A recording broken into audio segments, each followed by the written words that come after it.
what we see on the internet as taking it as full truth. If you ever have wa- done a in-depth research paper, you battle both sides of, well, this part proves my theory, but this part also disproves it. But you got to figure out what parts do what for you, what topic you're trying to cover, and that's what we're, as a human race, we are. I think we're afraid to do it again. I think we, like, as soon as we see what we want to see, that's what we believe in. That's it. That's final. That's all there is, and there's no two sides about it, and that's all we have. But what we need to do is be able to listen to one another and listen to different facts, do our own research, and not have so the media do it. We need to be able to do it ourselves to make a better decision for our lives and our kids' lives and generations after that. And I like that you said it. And it looks like I'm talking to the engineers that we're going to give you a couple of minute break.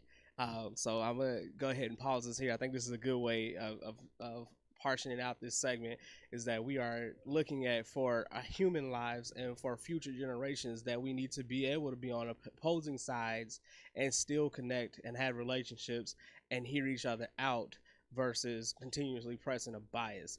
And right now we're listening to the Lene Gray Show here on KUAW 98.5 LPFM. We're going to pause for the calls and then get back with you in about 2 minutes.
welcome back to the Lene Gray Show here on KUAW. That is Knowledge, Understanding, and Wisdom, LPFM 98.5.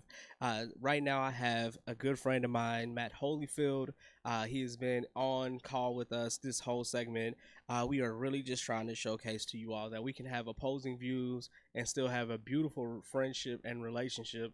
And we need to do this as a human constituency, a human for humanity's sake. We need to be focusing in on seeing each other's opposing views and respecting it, then also being able to unite together.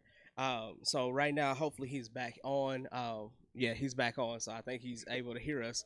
Uh, so I'm here. I'm here. all right, I got to do a couple of shout outs to some people because I said I'll do it. So first off, I got to say thank you to Lene Gray for allowing me to be here tonight and be the guest host for this evening segment. Thank you, Lene. Very much so. First time being on any radio show. And well, you know, this is not your first time being a part of the Lene Gray Show because you've done comments after comments after comments before.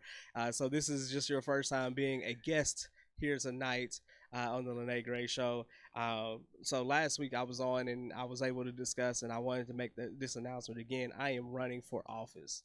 So this is me as someone that is looking at a political career and trying to make sure that we reach the people. And it's not just one person, but the people themselves. This is a good friend of mine who is a husband, a father of two, a KCK native, and lives in Spring Hill, Kansas right now. And so this is someone that is a Republican. And this is his words, and I quote, a Republican, not just a Trump supporter, but a Republican, which means that he reviews and looks at all of the avenues and actions and policies that are being put together and makes decisions for himself. He doesn't do it just because this is the Republican way. He doesn't do it just because this is what this group says I have to do. He makes a detailed decision based on what he would like to do. So I am loving that he's on tonight. I wanted to get into some more recent events. So shout out to Black Privilege. They've reached out to me recently, and they are a nonprofit that is a directory of Black-owned businesses as well as Black-owned organizations. So if you have a Black-owned organization and you would like to get your information there, it is free to register. It is free to download. It is free to use. So please put your information there because we keep asking and we keep finding more and more businesses that are Black-owned in Kansas City, and we're still asking the same question: where do we go to find this? Black Privilege is the app, and that's my shout out to them. The next one is shout out to Brandon Ellington. Today there was a hearing over Ordinance 200415, and that ordinance was basically talking about removing the charges for the non-violent peaceful protesters that were arrested during the protest from Friday to Tuesday evening at 11:59 p.m. And I was there, and I got to speak today, and what I said to them is that I am a protester. I am someone that went out, stood in the heat, said what I had to say, marched in the crowd, and I watched them mace people. I watched them mace kids. There was no care and concern. I watched them mace women. There's no care and concern. And this, if you go to the protest, you will know. And you can note this for facts. Most people there were of different races. Most people there were of different generations. And it's unacceptable that our police force, and I'm saying this publicly, and I said it at the hearing, it is unacceptable that our police force used force against non-violent protesters. No matter what is said, shouted at you, you should not be macing a crowd of people because you're hitting innocent people. You should not be assaulting people because they stepped onto the street. You should not be arresting people because I don't want you to hear the narrative that these are protesters, these are looters, these are rioters, because they weren't rioting, they weren't looting. They may have been shouting, But I can tell you the protest that I saw with the Willsboro Baptist Church, Westboro Baptist Church, or if I got the name wrong, it's okay with me.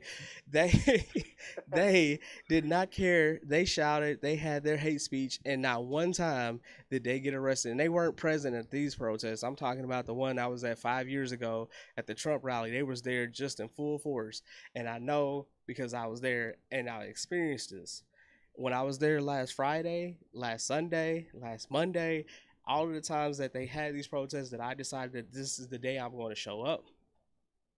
We were peaceful. We may had our chants. We made marches. It should not be in the first place. We shouldn't be protesting. We shouldn't have to. We're in an epidemic, but here we are looking at so much racial hate and divide in our country when our leaders are egging this on. So if we were really mad at anyone, we should be mad at our leadership because they're egging this on, and our media is feeding and dramatizing this so that we can continue.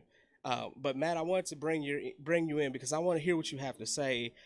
There's an ordinance that just passed out of hearing to and I'll read it out. Read the title is 200415, and it is stating establish a limited prosecutorial bar for certain acts within the city when it comes to protesting between Friday and Tuesday. And it was specifically stating that nonviolent offenders should be waived of all charges. And not of all charges, but of charges as long as they weren't breaking state law. What do you think about that? Now, this is over on the Missouri side, KCMO, right? Yes. And this is probably about the time that Mayor Quentin Lucas put in effect the 8 o'clock curfew, if you would. That was so. Some of the arrests were due to the curfew that was in place at that time period, but some were happening before, like eyewitness arrests that were happening well before the 8 p.m. curfew time. And that's the harsh part about it is that even though we had this curfew time, even though the mayor himself stated like we're going to remove this curfew because he was in the protest too. So don't let it fool you. The mayor came out to the protest. He was present too, as well as Representative Cleaver, as well as a lot of our big figure and big names. Brandon Ellingson was there. So these people that are in positions of leadership were witnessing firsthand that this was a peaceful display. So they uplifted and removed that curfew because this is peaceful. It's not what was being showcased in the media. And so that's what I want to get at. So that now that that's cleared up, what do you think about this passing out of hearing and now moving into going to be voted upon by the council within the next week or so? Well, I guess there's two sides of that question that need to be answered. Will it be passed? If it was 5 years ago, I would say no. I would honestly say no. It's not going to be passed.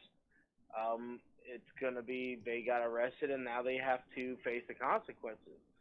But now, I really do think it has a fighting chance to pass. That if they were peacefully protesting, that's their constitutional right as an American citizen to do. I think it should be passed. But at the same time, I think that there might be some notes in there that if they were given lawful order to move back or whatnot, and they're want to literally stand there, defy what was being told, that one's kind of like a gray area. You're being given a lawful order, and you're not complying to that lawful order. That's the gray area. Is where does that line really start? Where's that line cross across the ground? Is it if he's just standing there? Is he really doing any damage? I think the people who were arrested just because they were there after the said 8 o'clock curfew, let them go, drop the charges, stop wasting the court's time, start wasting the taxpayers' money to do this. There's no point in any other law. It had been thrown out. Oh, you're out at 8 o'clock when we all know the plaza has a 10 o'clock curfew in the summer. But I honestly don't think that I honestly don't know where that line would be. As I said, I'm from the Kansas side, so I can't say much about it. But just my opinion about it, I think if you were just there after 8 o'clock and you weren't doing anything, you were being, you're listening to the officers say when they're trying to clear people out, clear, you were clearing out, and you So were just arrested. Let them go. so Just this is where some of the description actually gets changed. Um, they started a march.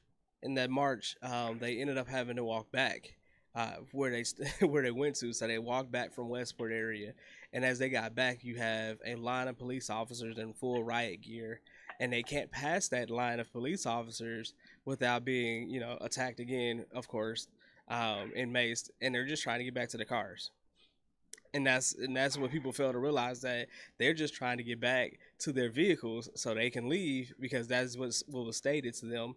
And a lot of times you don't know exactly what time it is after you've been standing there for hours on end. You don't know exactly what time it is and what to do. So a lot of the orders were obstructed, and there's a national attention on a video of Wyandotte Commissioner uh, Terrence Maddox, oh yeah. who was there with his daughter, and the young lady in the video was his daughter that was getting maced.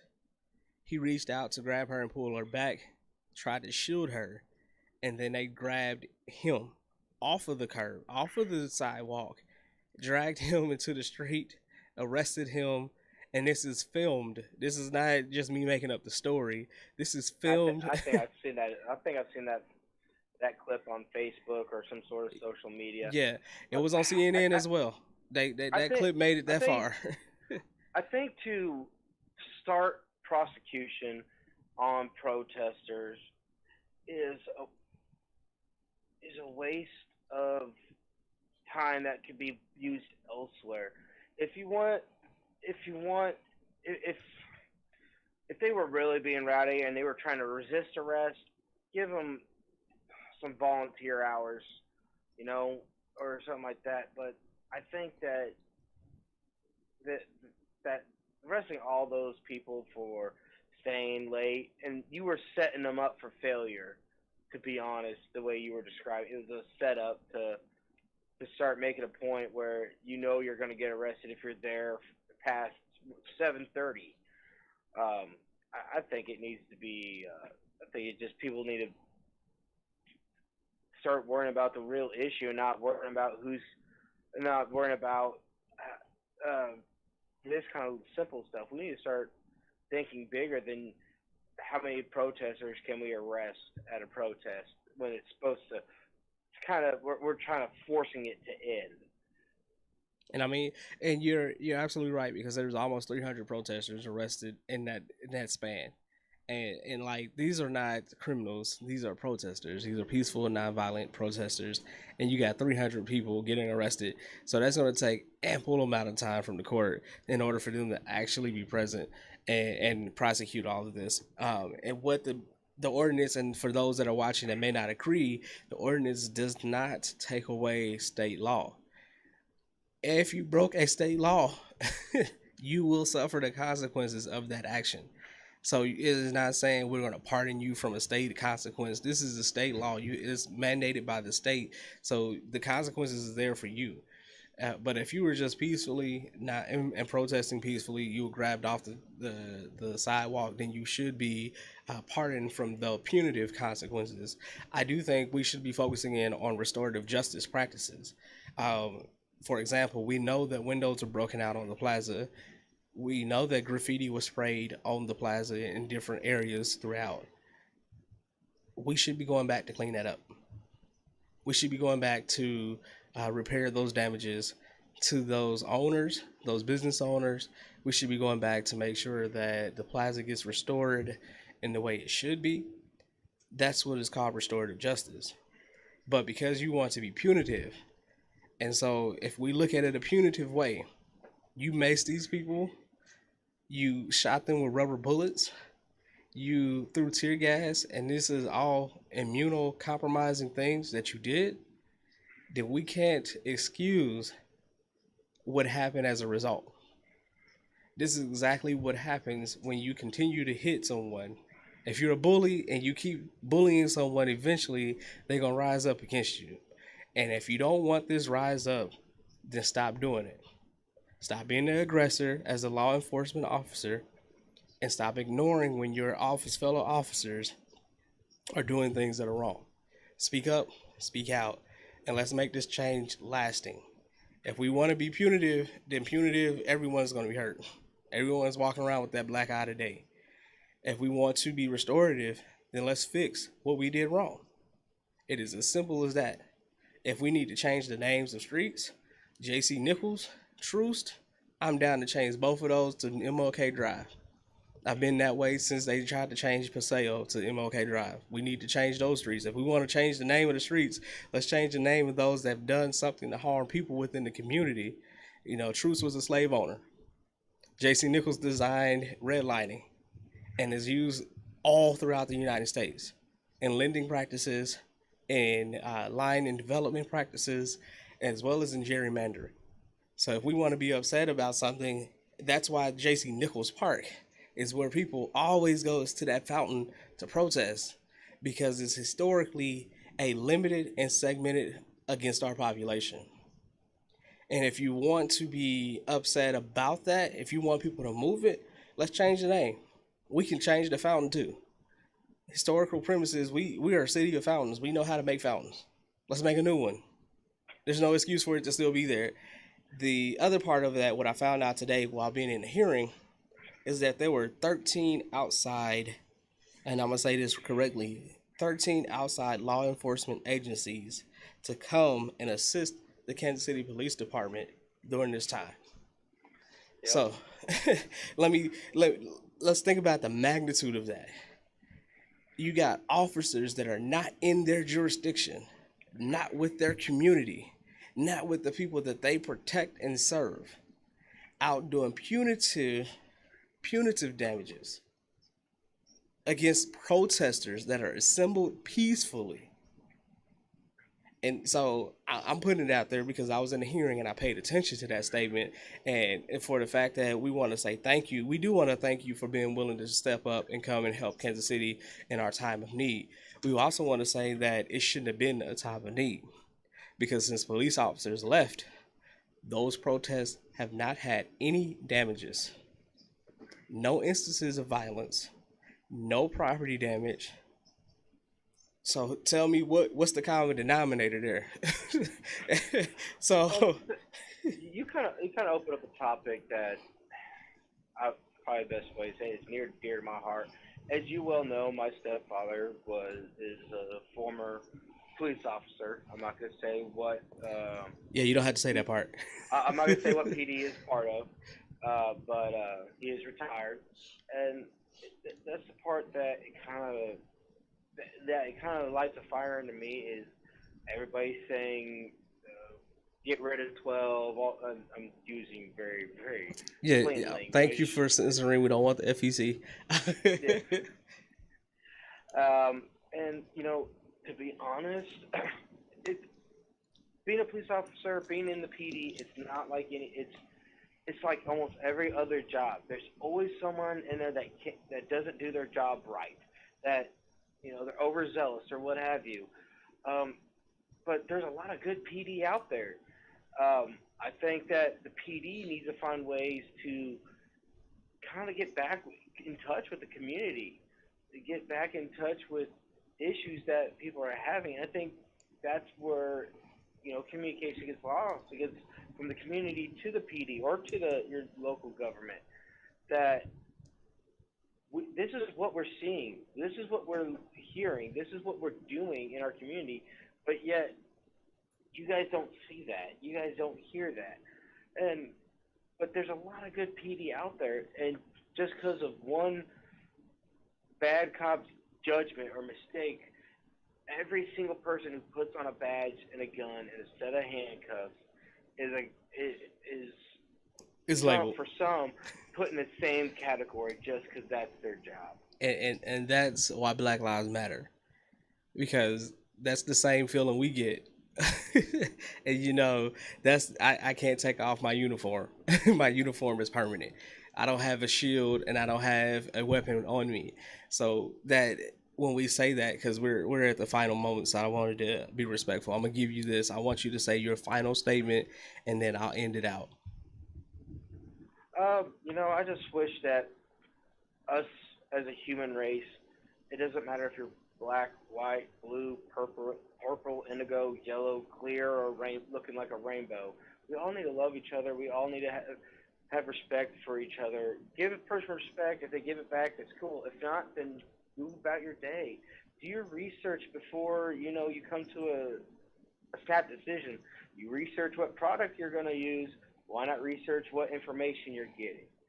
Just show love to everybody and know that just because you have two opposing sides, you still can't live in harmony. You still can't be good friends. Me and George have opposing sides on a lot of issues, but we come together, we talk, and we educate each other.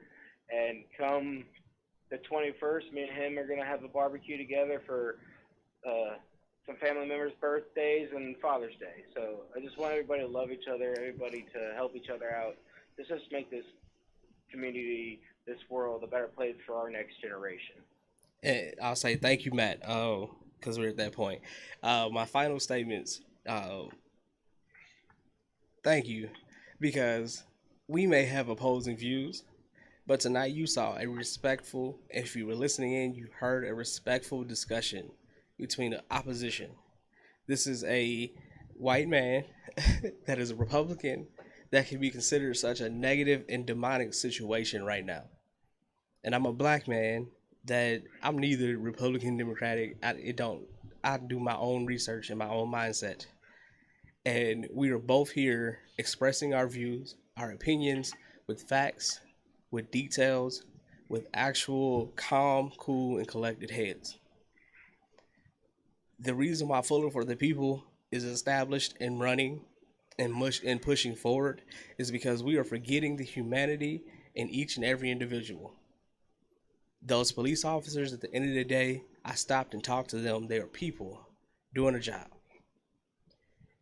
We have to fight the system that they're doing, because I assume, and I'm saying this as an assumption, that if they could have chose which side that they stood on, they would have stood with the people, because they would rather protect people than property. But following commands, being forced to quit if you say something because your union doesn't like it, your FOP doesn't like it, that is not acceptable. Because at the end of the day, when they retire from that police force, they are still human beings. They have families, they have friends, and they're still here to pass information to each other. I respect Matt and every viewpoint that he has.